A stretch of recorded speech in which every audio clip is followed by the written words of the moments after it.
Hello and welcome back to the Damage Report, where I'm already having some audio problems that I'm going to hopefully work out as we move into this new week, this fresh hell. But thankfully, we come equipped with Francesca Fiorentini. Francesca, how's it going?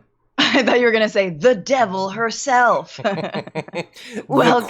queen of this realm. Yeah, how you doing? I'm, I'm here. Mm-hmm. I'm still here. And my food still doesn't taste that good that I make, but I finished a 1,000-piece puzzle. And, that's all that Did you matters. I really? think I did. Okay, well, It, what's the puzzle of? Come on. it is of an HD photo, a National Geographic photograph of 100 butterflies. 1,000 piece. It is exactly. Exactly. No, I mean, that's awesome. And look. No, it's not awesome. It is hell, and Oh it my will God, bring that you hurt my closer to head. whomever. Oh no, don't hurt yourself. If you're like if you're sheltering in place with someone, you guys are at each other's throats. Do an HD National Geographic puzzle that has no edges, because you will hate the puzzle more than you could ever hate your partner. Honestly, what do you mean it has no edges? Like it's black. Oh my God. Blackness, like there's no, and there's no way, it's just pain. Every Yeah. point is pain. I'm the real victim right now in 2020 is what I'm trying to say. Well, unless you picked the puzzle, in which case I think he is. But it's like, how like people are saying that this time of lockdown is very tough on a lot of relationships. I think you chose challenge mode. Like you're gonna make it Absolutely. tougher. But anyway, Absolutely. yeah, no, the butterflies sound good. Look, I've done puzzles of candy shops and dogs and stuff, like, so the butterflies are pretty similar. But You got anyway, a I'm glad to have you haircut? here. And I'm going to try to make our time together a little bit smoother, a little bit less frictiony as your butterfly thing. Yes, Um, please. Warning to people watching the show today. First of all, please hit the like button. That's always nice when you do that. Second of all, I cannot say at this point exactly how the audio problems that I can already tell are happening are going to interfere with the show, but just be ready. We'll see what's going to happen. I think it's so far so good, but once we start playing videos, the hell will reign. So we'll see about that. But anyway, yeah, everyone feel free to comment at us and super chats and all of that. We'll be reading those as we go along. We've got a lot to get to. Both important news, and then obviously I'm sure you're wondering, like, John, considering that you've trumped derangement syndrome, are you going to talk about the water glass? Yes, obviously we're going to talk about the water glass. But you got to wait, because arguably, it's not the most important story of the news. So we put it to the end. But anyway, we're going to get to that soon. Francesca, you ready to launch into some pretty dark, serious stuff? Yes, always. Well, then hold on to your butt. Okay. Over the weekend, the protests, which have already been continuing for many weeks, received just another example of why they're so important, with more needless murders. And so we want to talk you through one of them. It involves Rayshard Brooks, which I'm sure you've heard about. On Friday night, a police officer shot and killed a 27-year-old black man, this is Rayshard Brooks, outside Atlanta Wendy's drive-thru. The shooting followed a struggle that began after Brooks failed sobriety tests. An autopsy conducted afterward found that he suffered 2 gunshot wounds to his back, and he died of organ injuries and blood loss. And the reason that he suffered gunshot wounds to his back was because he was running away from the police when they decided, no, we're not going to let him get away, and we're certainly not going to chase him, so we're going to put down the tasers, and we're going to start firing live ammunition at him. And he died completely needlessly. No one's life was at risk. It is exactly what everyone has been trying to get people to accept. This is the reality of policing.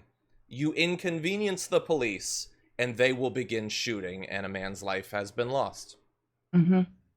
Absolutely. And of course, we have to remember why why Richard was apprehended in the first place, which was for sleeping in his car.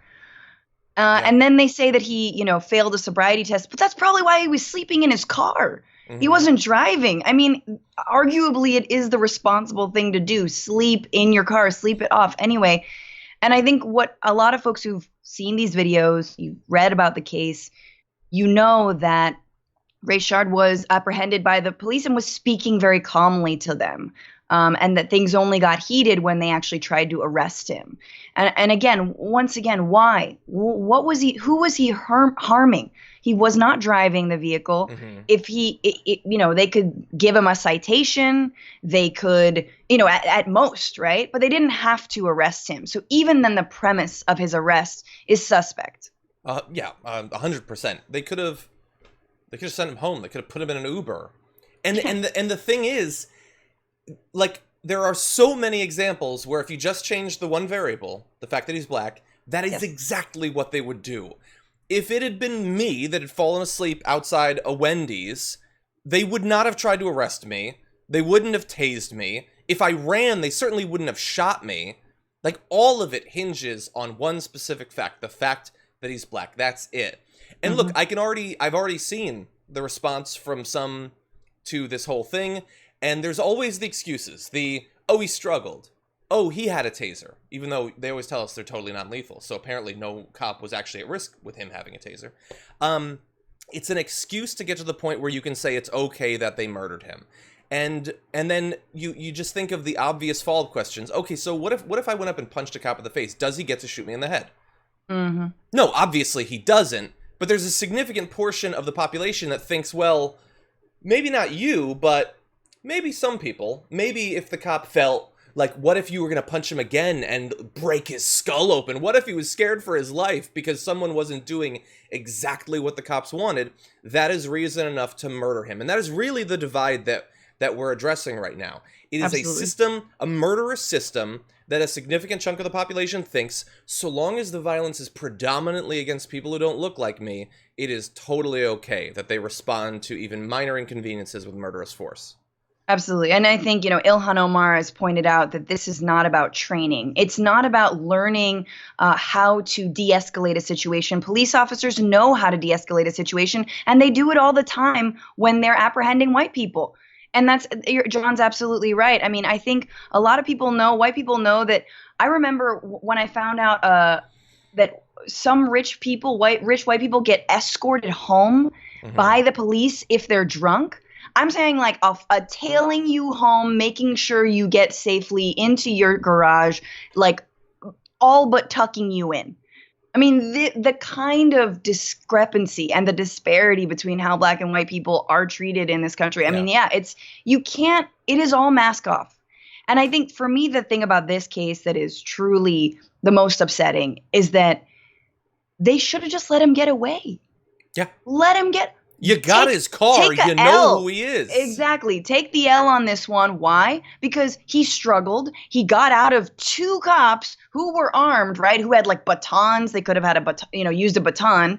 He struggled. He got out. He ran away. So be it. The dude was sleeping in his car. You lost. You didn't follow him because you're lazy. It's an L. He wasn't going to hurt anyone. His car's right there. What are you going to do? Yeah. Yeah. 100%. 100%. But that's not how they respond. And like, so we're focusing on this case. It is an absolute tragedy. The story is continuing to unfold. But there are any number of cases from just over this weekend that are just as bad. There was at least one other case of a cop kneeling on a black man's neck. The guy saying, he eventually died. The guy whose neck was being knelt on said, "I can't breathe." Cop said, "I don't care." It's like during all of this, a wave of protest brought on by that exact situation, they're still doing not just things, they're doing the exact thing that they did to George Floyd. The cops, it's not just that they can't learn, and I would say the evidence the past few decades imply that it is difficult to train them, but that they don't want to. There isn't a cop in America who doesn't know that right now, when a black man says, "I can't breathe because your neck is on my neck," that the wrong response is, "I don't care." They all know it, but he still said it. And by the way, No, continue. Oh, I was just going to say it's a system designed specifically to criminalize black Americans. Yeah. Yeah. And so I saw, I think Doug Holland in the comments said, is there video? There is a lot of video in this case. There's body cam footage, which suspiciously doesn't include the actual killing, oddly enough. There's Wendy's surveillance footage, and there's also cell phone footage. The reason that we're not showing it is because, and I'm not articulating sort of a general principle going forward, but I just can't right now. I can't.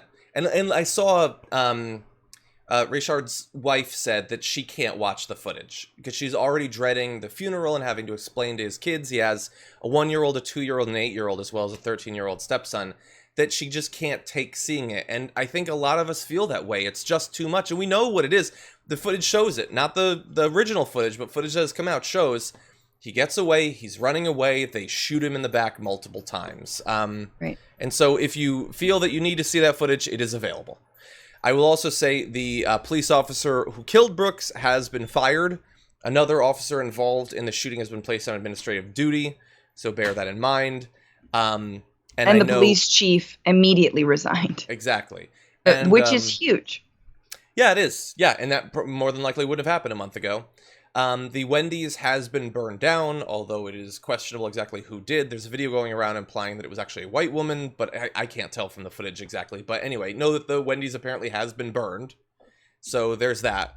And anyway, I mean, this is the thing is like, this is the thing about when you look at these cases and the fact that they still keep happening despite the overwhelming amount of protests, the multitude of people, the polling on this, the people who want real reform.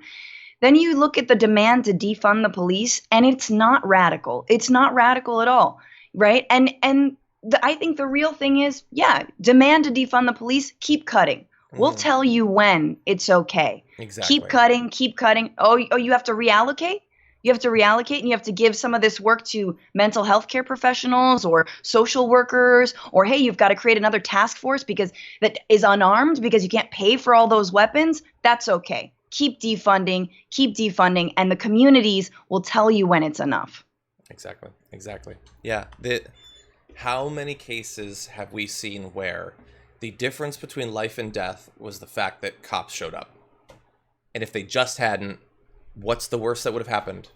Yeah. The drive-through line might have been blocked for a few minutes. God forbid.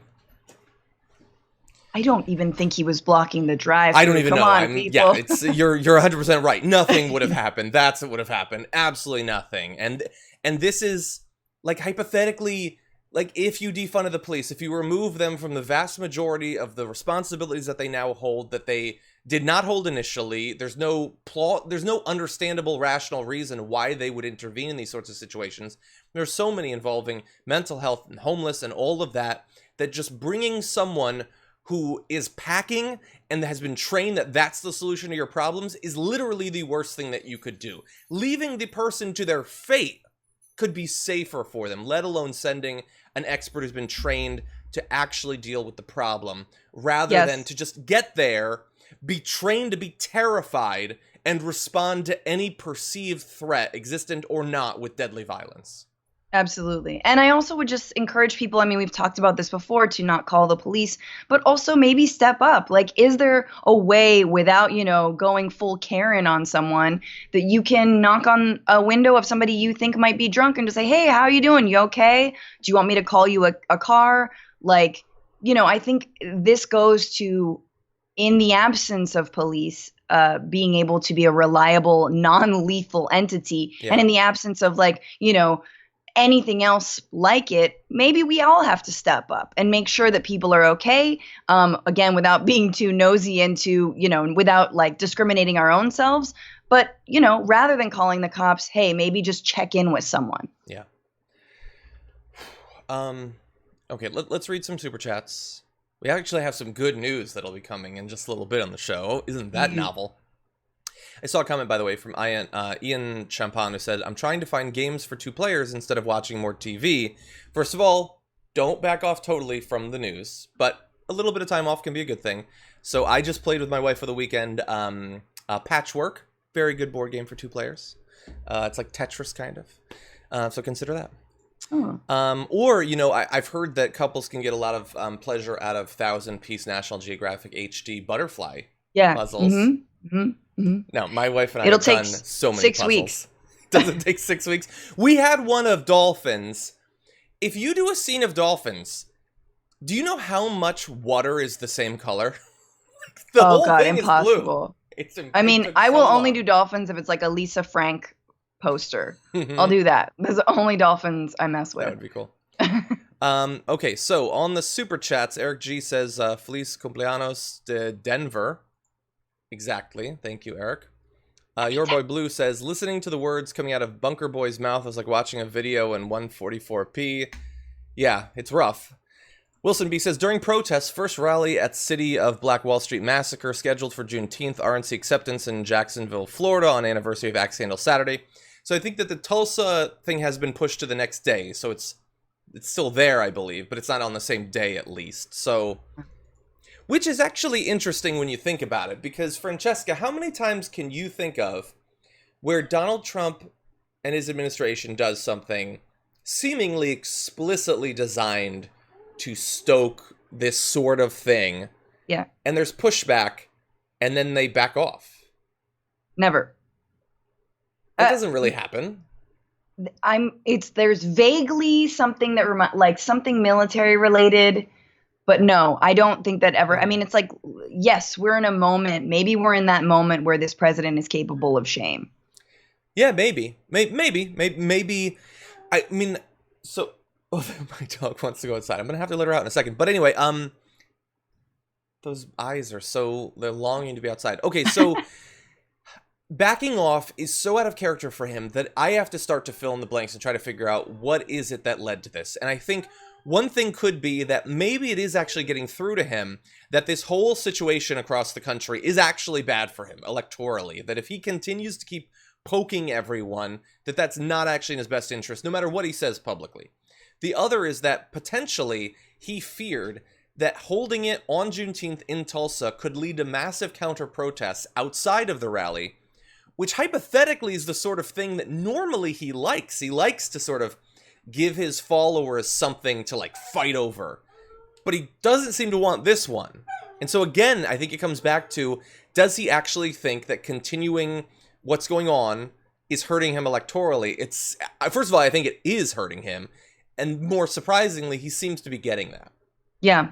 I still don't know if it's going to be enough to avoid some sort of violence or something going on. I'm very scared for what will happen in Tulsa. And I hope that people stay safe and stay protected. Even after changing it, you're saying? Absolutely. I mean, when I heard that it was changed, I assumed it was either completely a different weekend. But the fact that it's coming on the back of Juneteenth, right, which is Emancipation Day, and there will be a lot of Black Lives Matter protesters. I'm dubious as to whether he's going to completely avoid it. And yeah, he did it because it's not as symbolic, but I think, Trump never likes to not stoke violence with his base. Yeah, 100%. Okay, so I need you to do me a favor, Francesca. For 15 seconds, can you vamp? I can't let Can you vamp? Thank you. You want me to just vamp? I can't see the comments, but what's up, everybody? John's going to let his dog out. And I just want to say that he's back. How's it going? What were you going to say? I was searching. I was like, man, do I do like a hot 30 seconds? Yeah, exactly. Just do one. Tell a joke now. Be funny. Anyway, okay, so a couple more super chats, and then we'll jump back in the news. Wilson B says, not coincidences, not dog whistles. The clarion calls of racist in chief who thrives on chaos and division. Although might be thriving a little bit less. He still said lots of offensive stuff. We'll get to it, but maybe he has seen the line and decided not to cross it. Kate Chan says, if Fran is the devil, I'll be glad to go to the hell she rules. That's funny. Real life Jolie says, Watergate is what Twitter's calling it. That's true. Broom says, is it okay for me to send a large Juneteenth plaque to TYT's P.O. box? I can't do that without asking permission. It's not proper social behavior. I guess it depends on what large means in this context, but that sounds perfectly fine. I would appreciate it. Anyone who wants to send it anything, like I'm, within reason. A plaque? Thank you. Okay. Yeah, that sounds potentially good. And it might be a little bit before we can mount it because we're not, in the studio, but that is very nice of you. Thank you, Herm. Feisty Fan says, I got him, a reference to the video. And she says, I screamed at the TV straight to murder. Yeah, he ran and they didn't want to chase. And K. Chris, thank you for your super chat. Trish Brazil says, hello from way up here in the UP of Michigan. Thank you, Trish. Thank you, everybody, for your super chats. I do appreciate it. And Okay. Okay, hold on a second. Norma has put into our... Well, I don't know if I can directly show our Slack, but anyway, I don't know if you can see it, Francesca. Super swirly dolphins. Anyway, lots more important news to get to, so why don't we jump ahead to that, assuming the dogs will allow us to. Okay. You might recall that back during the 2016 election, Donald Trump decided to reassure the country that he was not your stereotypical Republican in one particular area. When it comes to the LGBT community, he's a real friend, he said. He said that in 2016. He said effectively the same thing, by the way, in response to the massacre at Pulse, by the way, at that time, the worst mass shooting. And despite trying to reassure the community after that horrendous act of violence, many people noted that last Friday, the anniversary of it, they decided to revoke transgender health protections, not only during Pride Month, but specifically on an important anniversary. It was just a week of let's find anniversaries to exploit for maximum cruelty, which is weird because he was a friend of the community. But while that is bad news, there is a little bit of good news this morning, and that is a recent SCOTUS decision. This morning, the court said that Title VII of the Civil Rights Act of 1964, which makes it illegal for employers to discriminate because of a person's sex, among other factors, also covers sexual orientation and transgender status. It upheld rulings from lower courts that said discrimination based on those factors was a form of sex discrimination. So we're going to have more details on this, but this is overall very important because there was a lot of reason to believe that this court would not rule in that way. And also, especially considering what we just talked about from last Friday, this potentially could in the future invalidate that rule's change as well. So, for all that they say they're going to be a friend of the LGBT community, they have been anything but. And in this case, the Justice Department was on the other side. They wanted the continued discrimination. And so, Francesca, we almost never have good news, but today is apparently good, at least in this area. Yeah. Who would have thought? This is Mike Pence and Donald Trump are, despite their best efforts and their Supreme Court Justice nominee Neil Gorsuch, they're not totally morally bankrupt. Like, it is obvious that any kind of anti-discrimination laws, especially in the workplace, should absolutely apply to LGBTQ people and trans people specifically.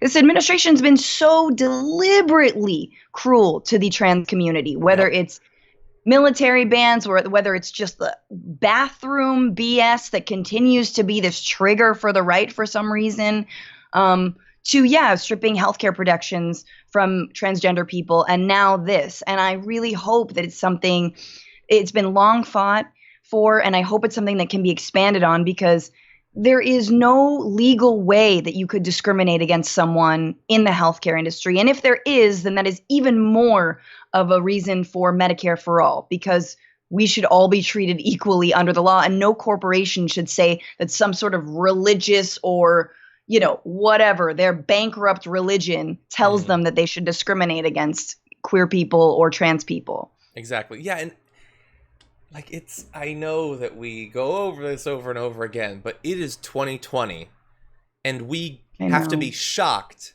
that the government's like, no, I don't think that you can just, fire someone the second you find out that they're LGBT. 2020. Like, we're supposed to be flying around in jet cars, and we're trying to get this basic level of respect.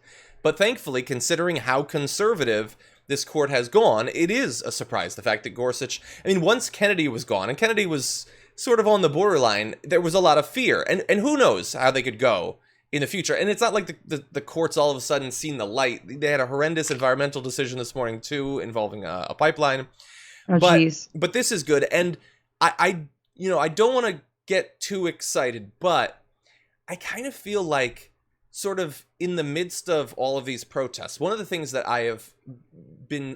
it's given me the most optimism is the strong inclusion of representation for and respect for, that this isn't just Black Lives Matter, but specifically recognition of violence against Black and brown transgender individuals as well.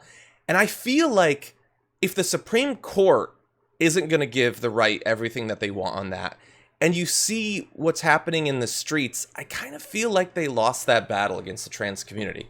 Like, it's still, obviously, there's a huge amount of discrimination, a huge amount of violence, but I kind of feel like things are potentially changing very fast. That we're not having those same stupid conversations constantly about bathrooms. I know that there's still going to be legal stuff, but I feel like the right might be losing in that area. Yeah, absolutely. I think it's kind of like gay marriage, right? There's a threshold that we've passed that we will not go back on. And I also think it shows you're absolutely right. This is a moment where, especially the young people in the streets, I love Gen Z. I mean, you're adorable on TikTok, etc. I don't even know how to make fun of you anymore. All I'm saying is you have no tolerance, and rightfully so, for racist police and discrimination against LGBTQ people, and as it should be. And this is, the Civil Rights Act, under which, this ruling was passed in terms of how it does protect LGBTQ people, 1964. So it's like, and the fights that we saw then to get the Civil Rights Act are the similar fights we're seeing now in the street to actually ensure that it is so, that there is equal treatment under the law, that there isn't discrimination. Yeah. And it pains me, and yet it inspires me to know that, this is 60 years later that we're trying to make good on these laws that were so hard fought. And if you'd told someone back in 64 that it was going to take until the year 2020 to get equal protections and then some, that's it's a long time to wait. And yet sometimes history speeds up. And I think we're in that moment where history's speeding up, and all that groundwork that's been laid is actually going to pay off. So hats off to everyone who's worked so hard on that particular bill, and all the trans people who've put their lives on the line. Yeah.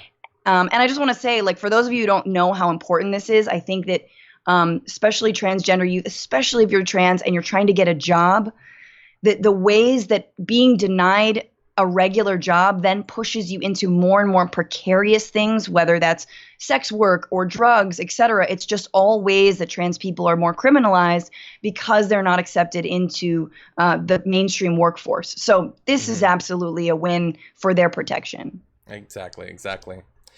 I mentioned some of the other decisions. I'll just briefly say they also declined to take up a potential case where they could have ruled on qualified immunity, which theoretically could have done, at least something to help reform police. They're backing off of that. I guess they're not that interested. There are certain things that they're really interested. Like, for instance, I thought this was amazing. So we were surprised that Gorsuch sided on the side of protecting LGBT rights here.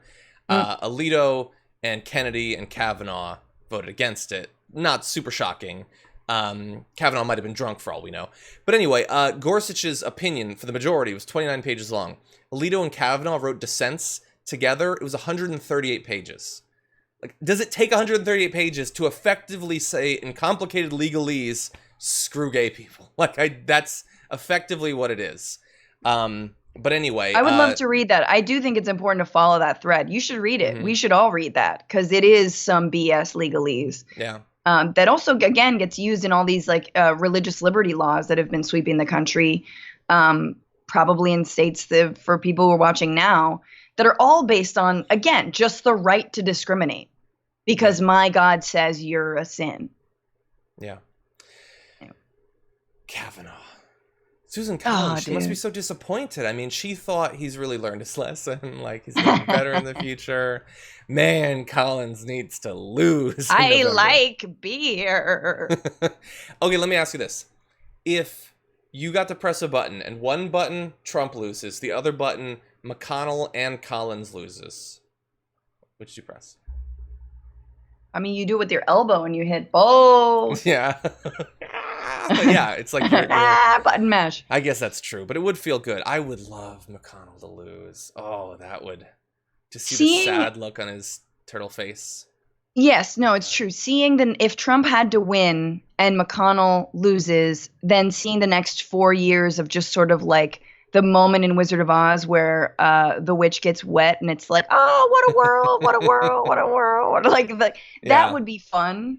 But Yeah, like that's 4 true. years of it is too much. That's true. And it's easy to like, my knee jerk would be like, well, okay, so like, let's say hypothetically the Democrats took over the Senate, then basically nothing would happen for 4 years, but that's not true. No, They'd we'd go cut to war Social with Security Iran. together, and he'd definitely take us to war. Like, there's We would so go to much he war. could do. Yeah, As well what do as, you... yeah, Yes. 4 more years of, let's just dig up everything and burn it.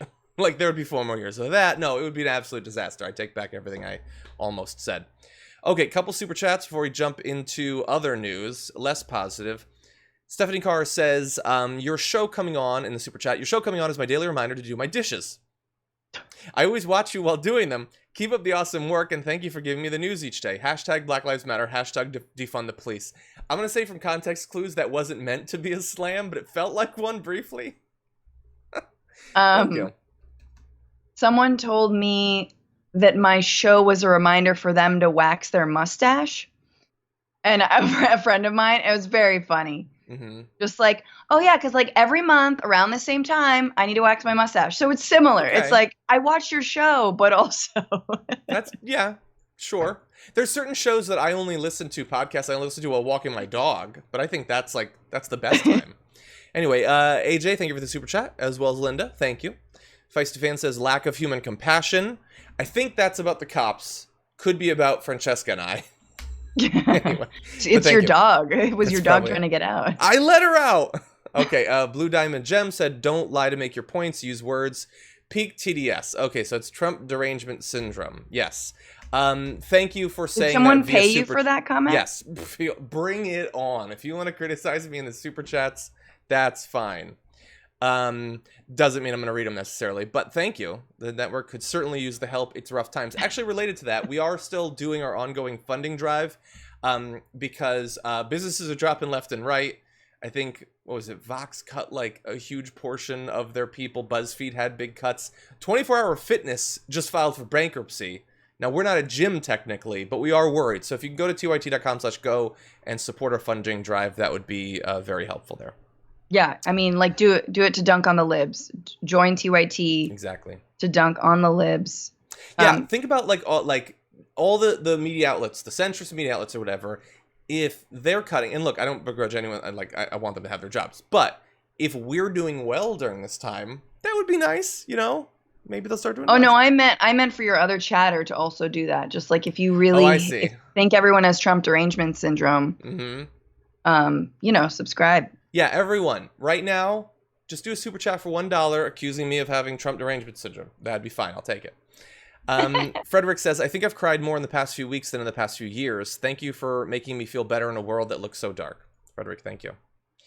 Franklin Sharpslicer says, good morning, John. Good morning, Fran. So another murder from the policeman. Why do police guys beat on peace guys? What a bad way to meet one's demise. Dark poetic material, but thank you, Franklin. And Leslie says, thanks, John. You're a rock. Thank you. I appreciate that. Okay, so with that, let's jump back into news. Although much of the country has apparently forgotten that we're still in the middle of a pandemic and that thousands of people are coming down with new cases every day and lots of people are still dying, we do have to bear in mind that even once people have recovered from coronavirus, that does not mean that they are free of consequences, as many people are finding out financially. I want to go through just a couple of the excessive bills that people have received following their successful recovery from coronavirus. The first is Janet Mendez, who started receiving bills soon after returning in April to her mother's home from Mount Sinai Morningside Hospital, where she nearly died of COVID-19. First, there was a bill for $31,165. The next one was impossible to ignore, an invoice for $401,885.57. Although it noted that thankfully the hospital would be paying for a significant chunk of that as a financial assistance benefit, but her tab was still, for that bill, $75,000, all told over $100,000. Now, hopefully the insurance company is going to take care of some of this, because apparently there have been so many phone calls to the hospital about it that they have decided they're going to cover a portion of it. It will still leave a significant bill. And that is where everything lines up right.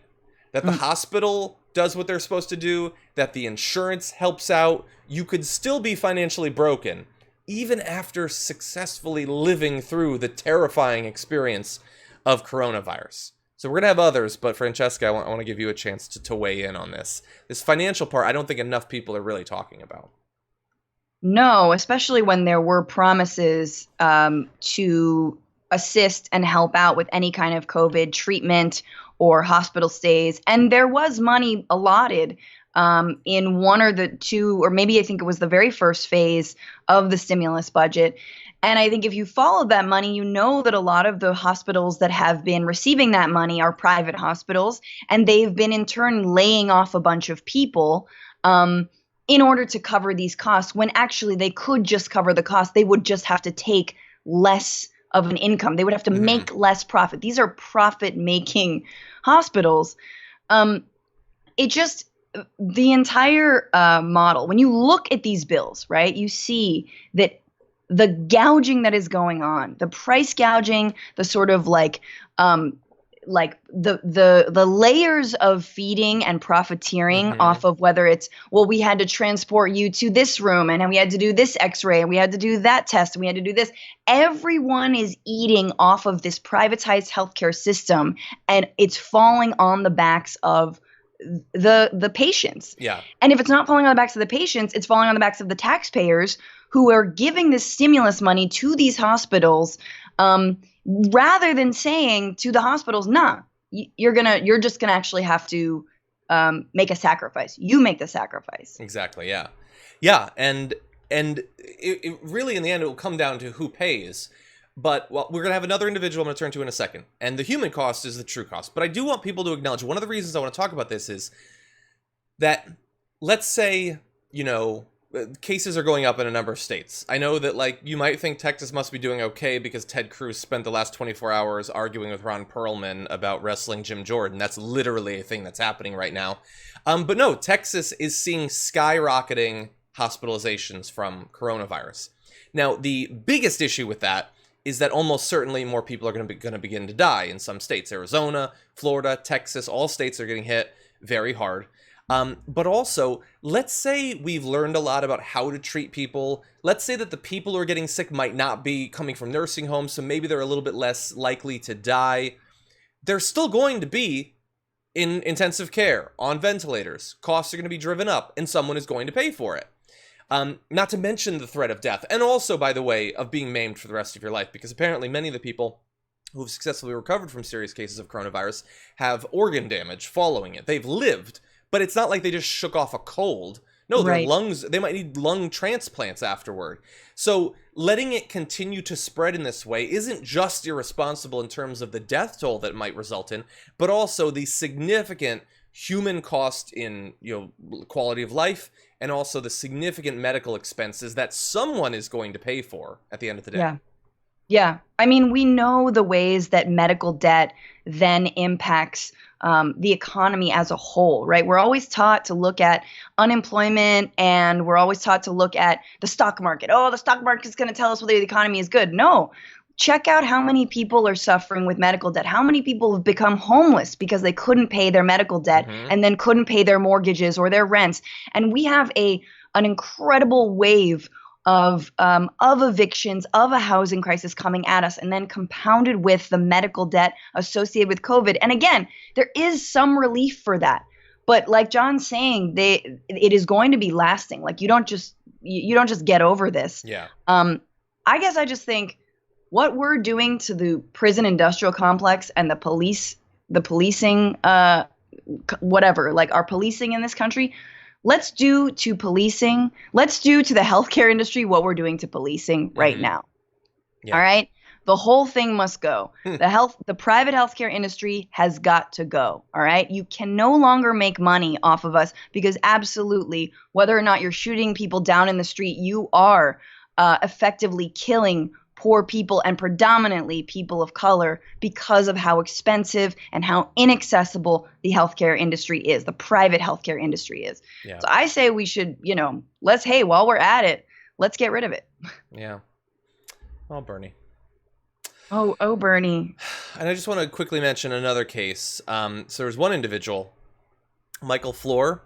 He spent 62 days in intensive care because of COVID-19, induced coma. his bill was $1.1 million. The total cost is almost certainly going to be higher because apparently the bill that he got, the 1.1 million, doesn't include things like dialysis, the nursing facility, and stuff like that. So it's going to be even more. His bill was 181 pages, basically the same as the dissents that we talked about earlier. 3,000 different itemized charges. Now, the good little end to this story is that he believes that the vast majority of it will likely be paid for because, thankfully, he is covered by Medicare. But a lot of people are not going to be. And a lot of people are going to find that when they get their bill with 3,000 itemized things, their hospital is going to pick and choose which they pay for. They're going to fight and drag it out for as long as possible. So when you get out of the hospital from COVID-19, you not only have, lifelong medical issues you're going to have to deal with, but you get to deal with the bureaucracy that's been set up in the provision of healthcare. And best case scenario, you only have to pay tens of thousands of dollars. But God help the people who don't receive so much scrutiny that the hospitals decide to pay it off, that the insurance decides, you know what, we've done 6 months of this. I really don't feel like paying for 70% or 80% anymore. And that is almost certainly coming. We got multiple crises on the horizon, and that is one that I don't hear nearly enough conversation about. No, and watch the money, because after all this, even, now, by the end of this year, we're absolutely going to see healthcare CEOs, the heads of private healthcare companies, making bank the billions of dollars. I mean, there was something like $8 or $9 billion that like the top handful of healthcare CEOs made in 2017, something like this, like in the last, like billions and billions of dollars, right? We're going to see that COVID is making people rich at our expense. Yeah. And it's one of these things that we're like, well, what's going to last? How are our lives going to change after the pandemic is over? No more private healthcare. I want to leave that behind, please. Hopefully.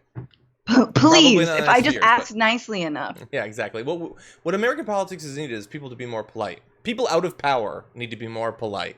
Absolutely. That's actually what Fox has been saying. Anyway, okay, so we've got some Trump-related news. So before we jump into that, let's see what's going on over the Twitter.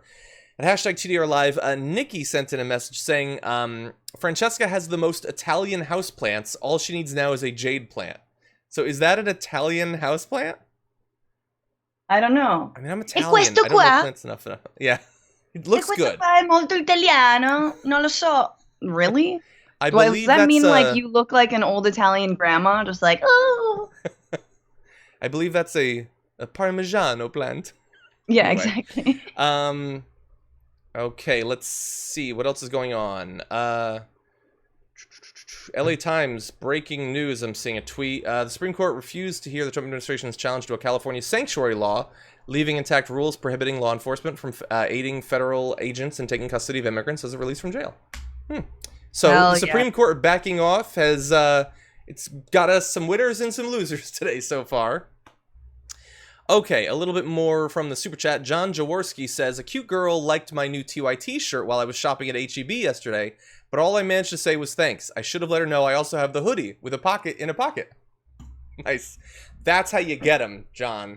Yeah, that's the next step is the date. And it's got a pocket. Wanna date me? No, but think about that. Like, that's assuming adorable. that the girl knows TYT, you wearing the TYT shirt does actually communicate quite a bit about you. Like, you can assume certain things about a person who has that particular shirt. Oh, yeah. I definitely say you should have continued the conversation. I'm just not sure if the next point of the conversation would have been, I also have the hoodie. I think he was joking. But we'll see. Oh, that was a joke? Well, I think so. Okay. And also goes to HEB. So maybe Texas? I love HEB. I miss it. Chuck Toad says, $2 reminder that Matt Gaetz is a tool. Consider me reminded. Feisty Fan says, super chat for Fran and Lisa Frank. Hell nice. Yeah. Robert Murray says, great board game for the times. Pandemic. Yes, I played a couple games during the pandemic. Is it triggering? No, you get to play, like, you're actually curing it. It's nice. There's a solution. It's an alternate reality. Exactly, yeah. Let's see. Feisty Fan says Trump's base is shrinking. We'll see. Let's see. Real Life Jolie says, whoops, sorry, Fran, but I do hope that I will see your cat on the stream. He has a Dachshund nephew. Sis needs to stop bringing him on live. Yeah, if your cat happens to walk by, feel free. I'll grab her. Show the cat. Let's see. Andrea says, TYT has been covering violence and discrimination against black trans women for years. Thank you for having black trans women on your panel and for giving them visibility. Thank you, Andrea. I appreciate that. And Pamela, thank you. Matt as well. Thank you. And Blue Heart Box, thank you. Okay, there's a lot of super chats. We will be working through them, but we do need to jump back in the news because there is so much. Let's take a look at what's been happening over the past few days. People have been waiting to see Donald Trump. When it comes to the protests, when it comes to law enforcement, what is he going to actually do? Because he said things, but what actual reforms does he support? Don't get your hopes up. I want to give you just a couple of the quotes from his recent appearance on Fox News with Harris Faulkner. And here is what he had to say about effectively one of the things that launched us into this period in history on chokeholds. Trump said, "I think the concept of chokehold sounds so innocent, so perfect. And then you realize if it's a one-on-one. But if it's a two-on-one, that's a little bit a different story. Depending on the toughness and strength, you know, we're talking about toughness and strength. There's a physical thing here too." To which Harris Faulkner said, "If it's a one-on-one for the officer's life," and Trump says, "and that does happen, you have to be careful." So that's terrible, from start to finish. He starts off by saying that the concept of chokehold sounds so innocent, so perfect. What is that? What is that supposed to mean? Innocent and perfect. The concept of chokehold. Not to mention the weird lack of grammar and inability to express his thoughts. But then Harris Faulkner, who had criticized him a couple of times through the course of this interview, she says, what if it's a one-on-one for the officer's life? Now, we have seen multiple people die as the result of police using chokeholds in states where they're legal, in states where they're illegal. I have never seen a case where the cop was in fear of his actual life. It was one cop against one assailant, and the cop had to put a chokehold on them to save his life. In every case, it has been a group of cops bearing someone to the ground, and then either a chokehold or a knee to the neck, long after the person has been pacified, for many minutes, as the person is telling them, "I will literally die if you don't stop this." Mm-hmm. But Harris Faulkner pretends that, no, this is mortal combat between two individuals, and this is the only option. Absolutely. I mean, and this is the fallacy about fearing for your life. I mean, I think the answer is not better training, but if you've ever seen training simulations, they're always the most outlandish and ridiculous, like active shooter situations that are 99% not what these police officers are stopping people for. They're stopping people for selling a loose cigarette outside of a convenience store, potentially using a counterfeit $20 bill, sleeping in their car. And when I say people, of course, I mean Black Americans.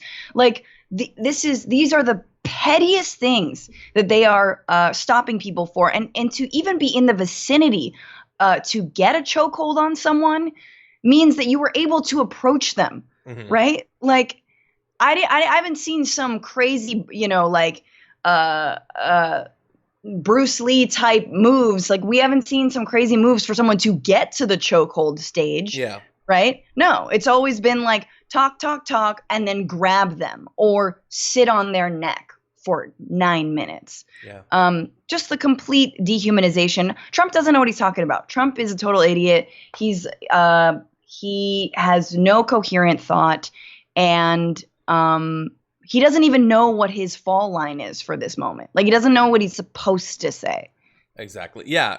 He, like I said earlier in the show, I think he gets that he has really botched this, and I think he's starting to realize that it might hurt him electorally, but that doesn't mean that he's smart enough or can feign empathy enough to say, even enough to just get through the period. I don't mean to actually solve the problem. I don't think he gives a damn about that, but to appear to care.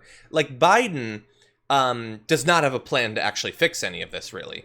But he at least can pretend. For someone who's not extremely online, he seems like he cares about it at the very least. Trump can't even approach that at this point. I mean, Biden is at his own flubs. The fact that his law enforcement reform plan from like a year ago included $300 million in additional funding, and he still wants to do that following, the calls to defund the police. That is stupid too. But I want to illustrate what I've said with an example. So Donald Trump, I'm gonna play this video for you, and I want you to pay attention to the question and the answer. What is the question about, and what does he say in response to it? And understand that the response is buffoonish, but also doesn't in any way answer the question. So here is a question from Harris Faulkner.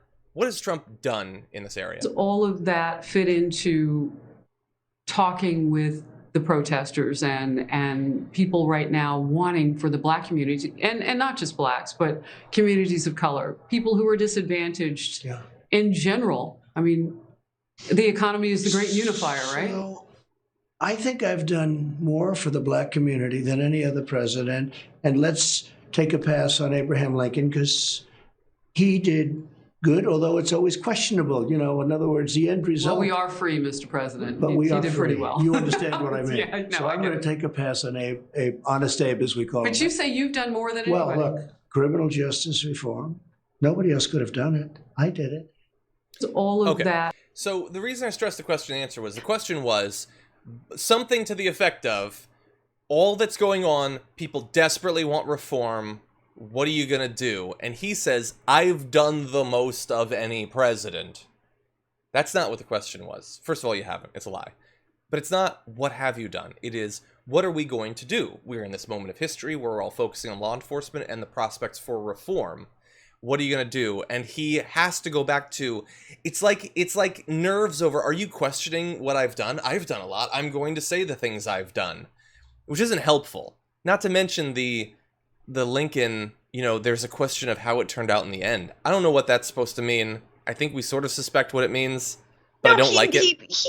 Yes, he says in the same breath, well, I've done nearly as much as the president who signed the Emancipation Proclamation, which ended slavery. I've done nearly as much as that guy. And by the way, that guy maybe didn't do such a great thing. Like, maybe the Emancipation Proclamation wasn't a good thing. Maybe we should, literally, you could have taken that and been like, is he saying we should still have slavery? And I gotta say, I think that some of the reforms that he has made and has done with the prison industrial complex or the prison system have been important, but they've also been very minor. And it was thanks to Kim Kardashian going to the Oval Office and smiling for a photo in that just moment of bizarrity that we live in. And that you could not explain away 10, 15 years ago. But I mean, let's just remember that. And this is a question. It's I don't know why we want to give Trump some of these wins. I know there was a lot of work put into that piece of reform. Jared Kushner was involved. And I know that, Kim Kardashian, Kanye West were involved. But why? So he can just tout it in the same breath that he says maybe Lincoln wasn't a good guy, and I'm not going to even address what I've done for the Black community. I guess I'm wondering, and this is the thing with Democrats, is that we have this obsession with working with these angels of death. We have this obsession of making them look good. Okay, we're going to allow Trump to give the State of the Union speech right after he's impeached. No.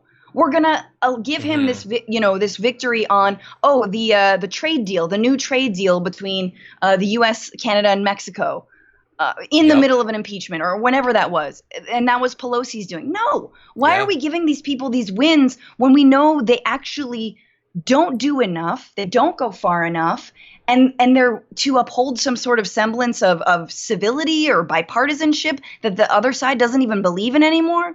I'm done with that. I'm totally done with that. You are only 100% right. Maybe slightly more than 100%, but you are definitely right. The only other thing I want to say about this is, I wonder, if you go back the last few years, he always says a couple of things. One thing he says is 98% approval rating in the Republican Party, or 95 or whatever. The number changes and it's not based on any actual poll, but he'll say it. And if he says that any other president has been good, he always says, best since Lincoln. or whatever. Right. He always wants to go Right. back to Lincoln. This is the first time I've heard him add that, but, you know, in the end, was it actually a good thing? And I wonder if this is the effect of the Lincoln Project. Because they've been attacking him with the label of Lincoln. Is he turning on Lincoln because of those ads? That now, all of a sudden, there's a disclaimer on whether Lincoln was good or not. That's new. I think it's I because love of that. the Lincoln Project. I feel like you finally understand his 3-year-old brain, John. Exactly. Exactly. It's like I can see the Matrix, but it's like Yes. block letters. Yes. Maybe. Thinking Maybe. bad. Well, you know what? I understand that some people are not going to like that we're covering this, but we're going to try to understand a little bit more about Donald Trump right now. Okay, are you ready for this? I'm so ready. Okay. Prepare yourselves. Most important political news of 2020. What is going on with Donald Trump? And I refer here to a couple of different instances over the weekend. One involves his continued struggle to consume liquid.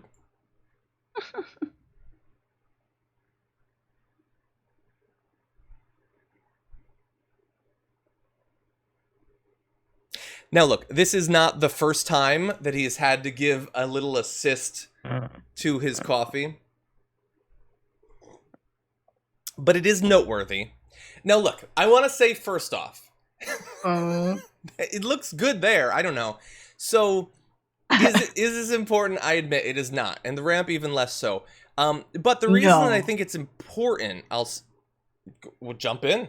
Ramp more important. But Okay, keep going. why don't we see the ramp? Okay, Let's see talk ramp. about this. We're gonna see your water, and we're gonna raise you a ramp, and we're gonna tell you why this might actually matter. I love the music, by the way.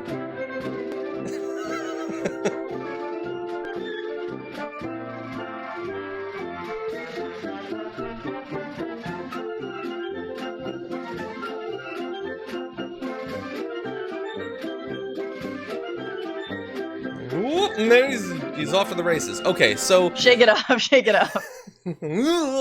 okay, so that happened over the weekend. It was, you know, there was a Twitter frenzy over it. A lot of it unproductive, but I have my thoughts. I'll allow you first, Francesca. What were your thoughts when you saw this? You go. Okay, so here's the thing. Look, on one level, him looking ridiculous. Okay, I want to laugh about that. And I understand that there's a lot of people who feel like they have to be the Buzz Killington of this sort of thing. Like, if you're taking brief pleasure in something that's not entirely rooted in, like, healthcare reform or something, that it's a waste of time. Okay, maybe. But this is a difficult time, and this person has gone out of his way to hurt us substantively and non-substantively as much as possible. If people want to take a brief second to not feel like they're dwelling in a mile-high pool of feces that's on fire, by the way, Yeah, I'm gonna don't let forget them the fire. do that. Exactly. I'm gonna let them do that. And I might occasionally do it too. Okay? So him walking down that ramp and looking ridiculous, is it important? Perhaps not. But shouting for it is a thing, okay? And I'm gonna feel it, and you can't stop me, okay? So now, Francesca. Yeah.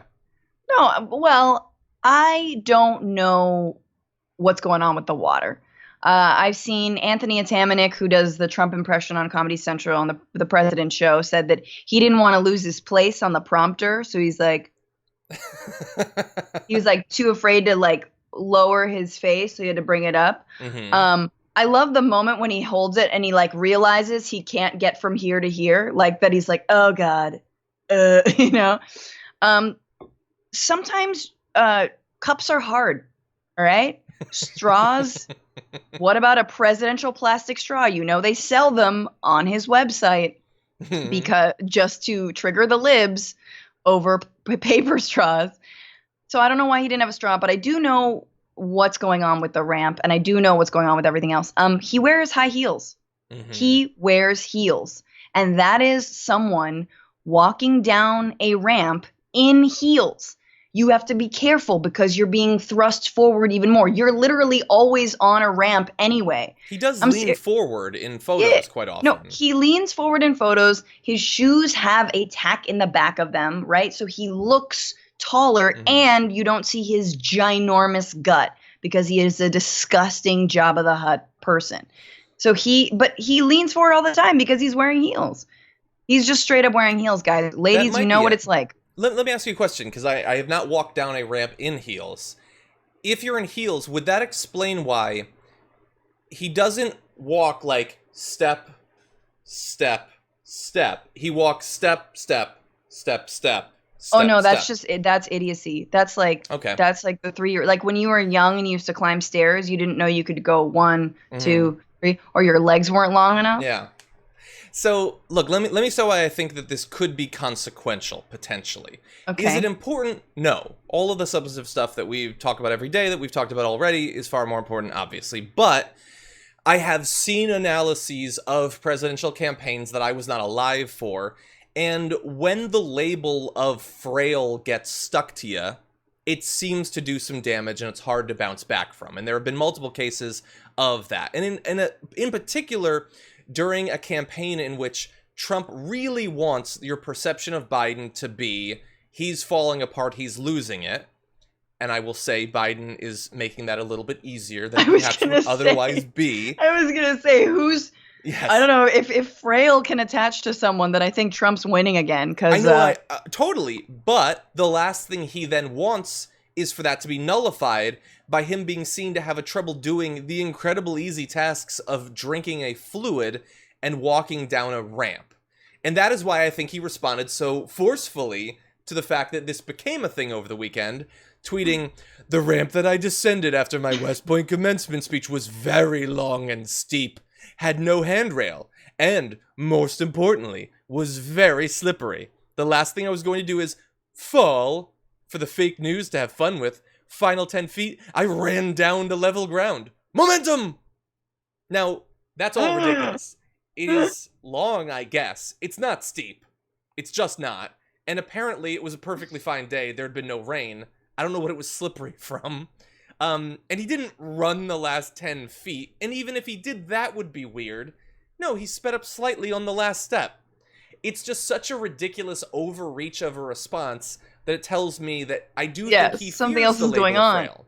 Well, okay, so I think heels, but then I did see another video, and maybe you have it, John, when he is walking with former Prime Minister Theresa May. No, I don't. Oh, God. You guys look this up. So he is in his own White House walking around, and he's walking with Theresa May, and they come to a ramp. Now, there's no steep ramps at the White House, and I'm assuming they mostly have handrails, and he's walking next to her, and then he grabs her hand. He grabs her hand as he's descending this, like, I don't know, 8-degree ramp. Hold on a second. You want to see this? I think Please this might be what you're up. talking about. This might be what you're talking about. Let's see this. You can't really see their feet. They are going down a ramp, you can see. And he's doing the shuffle. He holds her hand and then taps it. I don't know. I don't know. Thank you. No. That seemed human for him. No. He needed to grab go wide. He needed to grab her hand. He doesn't do inclines. He can't do downward slopes. Downward slope. And oddly enough, he's been on one for quite a while. Exactly. Yeah. So look, and here's the thing. It's not like it's if it is ridiculous to criticize him for how he walks up or down a ramp, at the very least, it is something that he has opened himself up to, because as is always the case, there's always a tweet. And back in 2014, he tweeted, "The way President Obama runs down the stairs of Air Force One, hopping and bobbing all the way, is so inelegant and unpresidential. Do not fall." And by the way, Robert Pattinson, you're way too good for Kristen Stewart. Exactly. It's such a weird... This is what his life was. You know what? I want to return him to that. Me too. Anyway, I will say that if I were you, Trump, look, you don't want this video being around and hurting you, so you need to get it out of the news. And you especially don't... When people search Donald Trump walk, you don't want this to show up. So you got to flood the Googles with something else. I would say... Start sending out that video of you walking up the stairs to Air Force One with toilet paper stuck to the bottom of your shoe. And that will distract everyone from the whole ramp thing. Anyway. Oh. Okay, well, that's probably all the time that we have. We're a little bit over. But Francesca, as always, thank you so much for joining us. Thank you, John. Fun way to start the day. Yes, start the week. Thanks everyone for being here. Thanks for having me. Thank you as always. Everyone, the Bitchuation Room. Yes. Up and running. Listen to the Bitchuation Room podcast. New episode is out today. And follow me at Franny Fio on all the things. You should do that. Thank you, Francesca. Stay safe out there. You too. Okay, everyone. Unfortunately, we didn't get to see the cat. I apologize. It would have been great. We need more animal representation on this show. But before we conclude the show, I do want to catch up a little bit on these super chats. I don't know that I can read them all. I've been trying to. I really have. But you guys are so supportive that sometimes I get a little bit behind. But Tom Rolfe had said, need to train the police to defuse situations through dance, Captain Holt style. I think that's a Super Troopers reference, but I haven't seen it in a very long time. Camille Andreasen had said, just legal info, sleeping in a car drunk is still technically being in control of a vehicle while under the influence. People have gone to jail for it before. Yes, that's true. But again, how exactly that's adjudicated is a case-by-case basis, and I do think there's implicit bias in that. Chris says, hi, John. I've been watching you for 2 years. For Super Chat, can you help me understand how whites are weird gets you put in Facebook jail and F Black Lives is okay? I don't even know what Facebook jail is. I will say, I don't understand Facebook's moderation at all. But thank you for the super chat and for watching. Charlie Ellis says Matt Gaetz is, I think that's a tool in German. But thank you, Charlie Ellis. Ian says, can I send Brett a bottle? That's interesting. Let's ask when Brett's on Friday, actually. The Stone says, so Heart Francesca, and also Matt Gaetz is a tool.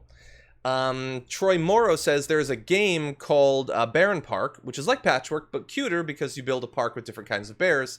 Troy, you are 100% right, and I have 100% played Baron Park. It's a very fun game. Victor says, I just ate some chili cheese nachos. Thank you for keeping us updated, Victor. Appreciate it. Mark says, 2020 will be remembered as the year of no vision. That's good. Gina says, Phil Iyer running against the Tool Matt Gaetz FL1. Everyone, perhaps a candidate to support, potentially. Cujo says, fun news, Florida keeps setting new records. We had more new COVID cases on Saturday than we did during the peak. Exactly. Let me just really fast say, because I try to acknowledge both the good and the bad news, yesterday was the least deaths since March, I think, which is good. That is very good news. But hospitalizations are up, and certain states are seeing ever-increasing numbers of cases. I understand some people respond, that's just because they're testing more people. Potentially, the fact that they're testing more could lead to more cases, potentially. Why you would see such a rise in one state versus another without a huge difference in testing rates, that is not immediately clear to me. But what you can't discount is, if hospitalizations are going up, that is not just a product of more testing. Okay, people don't get hospitalized over COVID just because they discover they're positive. It's because they need medical assistance. So this is worrisome. The number of deaths are down, but we could be entering into something bad in some of these states, including Arizona, Texas, and Florida.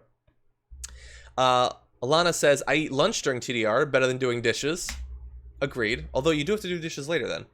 Brian says, contribution to Own the Libs Fund. Thank you, Brian. Matthias says, here's a counter donation. Keep speaking the truth. This is from my challenge. Thank you. Lacey gave a counter donation as well. Thank you. Chrissy says, love this channel. Keep up the good reporting. Thank you very much, Chrissy. I appreciate that. Maureen says, I'm afraid people won't go to the hospitals now. I'm afraid in some states people might not be able to get into the hospitals because they're going to be so full. We are seeing that. Matthias says, survive COVID to be economically murdered. Oh, I think that's what the last reference was to. Look, and again, at least as of right now, it seems like most of the medical expenses are being taken, and it is certainly preferable to more severe medical consequences and potentially death, but we need to make sure that people keep getting this assistance. Savitas Vox says, court opinions can hinge on the idea of societal norms and a reasonable person.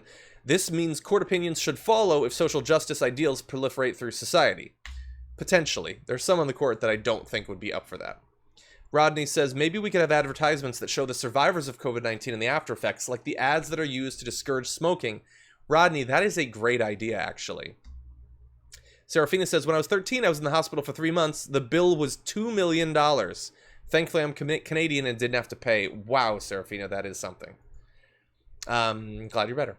Patrick says, Jim Jordan and Matt Gaetz are both tools. True. And Jim Jordan probably is going to end up wrestling Ron Perlman.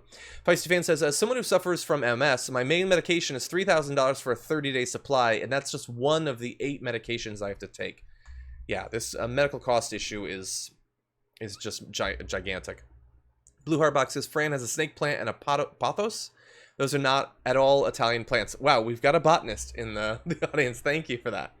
Lauren says, John, you look so sad. Opening screen photo, sending you virtual socially distant hugs.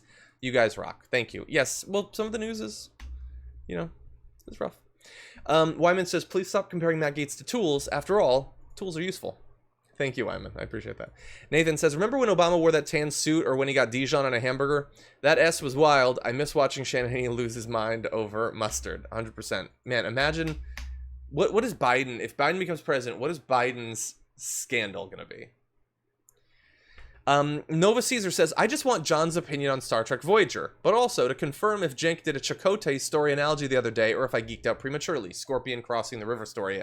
So, my overall opinion is Voyager is probably my favorite of all of the Star Trek series. I've said that a lot, and I'm very much enjoying rewatching it because there's now the Delta Flyers podcast, which is a rewatch podcast with 2 members of the crew.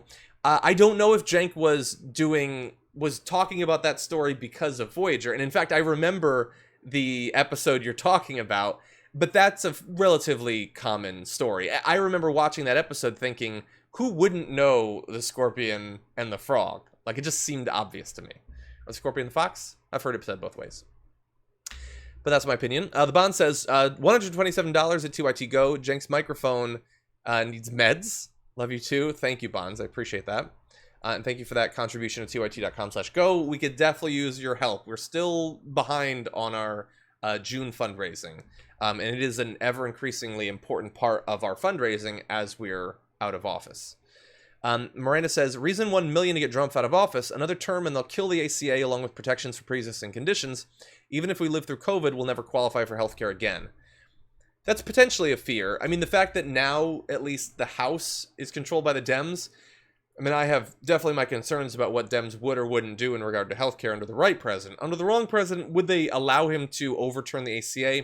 I'm a little bit less worried about that. But if he gets multiple more people on the Supreme Court, then potentially future court challenges to it could be a way around Congress. Kurt says, they took George out of the car and then put him on the ground. They took him out of the car to kill him. Did you see this? Signed, Vegan A-hole. Thank you, Kurtz. Yeah. Joseph says, Scotland has halted the sale of tear gas, rubber bullets, and riot shields to the U.S. by unanimous vote. Good choice. Thank you for letting me know that. Becca says, prisons are overfull, padded by trumped-up charges by abusive cops. Private prisons are getting rich on taxpayer money. 100%. Kevin says, I've had MS for a year, and I have the exact same struggles. Rodney says, maybe POTUS has a right arm and hand that is too weak, and he needs the left hand to dominate the glass of water. Maybe he wants to be dominated by the left. Maybe. Stephanie, thank you for the smiley face. David sent us in a Watergate super chat. Exactly. Steve says, Franny's lighting game has evolved so much in the past few weeks, she has now surpassed Johnny Pie's sweet lighting. Bellissima. Thank you. Serafina says, why is it that I can walk better than Trump and I'm in a wheelchair? That's pretty good, Serafina. Manuel, thank you for the super chat. Madeline says, in regard to cops, after gently knocking at the window of a sleeping driver blocking the driveway, I had a gun pulled on me. I will always call the cops. Okay, well, I can understand that's a scary situation. Cops have their own, potential dangers as well, but I get what you're saying. Rodney says, wait, POTUS changed his middle name to Java. Okay, everybody. Okay. Let's keep it above board. There's plenty of other stuff to attack him on. Matthias says it was the perfect ramp for Trump. It was just a regular ramp. That's the thing. Like, you've seen the video now of Obama running up it. It's just a ramp. It's just a ramp. He's a weirdo. Fred says, donation to briefly take satisfaction in this difficult time, to not dwell in what feels like a mile-high pool of feces that is on fire. I'm going to continue that analogy. That is America in 2020. And the feces also has coronavirus. Feisty Fan says, there's a tweet for everything. There indeed is. Kelly says, I believe the water needed 2 hands because he was afraid his hair would move if he tilted his head back to get a drink. It's an interesting theory. Matthias says, that was the perfect response, John. Obama can walk. Exactly, thank you. Isabel says, I wonder if he realizes the punishment for treason is death by firing squad. Okay. Thank you for the super chat. Mink says, sorry I missed the show. I could have added my experience so badly to the show with my lived experience. Minx, there will be other opportunities, but thank you for the super chat. And she says, we'll catch up later like always. Thank you. Everyone, I want to thank you for joining us. Wait a second. We also have some breaking news. More than 2 decades after it was outlawed at public campuses, University of California Regents unanimously endorsed restoring affirmative action. That is an interesting bit of breaking news and unexpected. Thank you to the producers that put it in there. And Gabby sent us a tweet saying, Donald Trump drinks water like he's an alien attempting to mimic human behavior, but who's only seen one episode of Ren and Stimpy as a guy. Man, when is the last time we had a Ren and Stimpy reference in the chat? Thank you. Anyway, thank you everybody for joining us. We have a big week planned. Tomorrow, Emma Vigeland, yes, the Antifa Emma Vigeland will be joining us. So we've got JR, we've got a lot of other great stuff planned for you. I will just say this, because I don't know if there's been a formal announcement. If you have not already gone to twitch.tv/TYT and followed the channel, you're going to want to do that. Because this evening, there is going to be a special show. I will be on it. I can't give you any more specifics, but you're definitely going to want to see it. So go there and do that. And again, if you can go to TRT.com/go and provide a little bit of support for the network, that would be much appreciated. I understand we're in hard times. I understand. But we do appreciate anyone who can help. Thank you, everybody. Stay safe out there.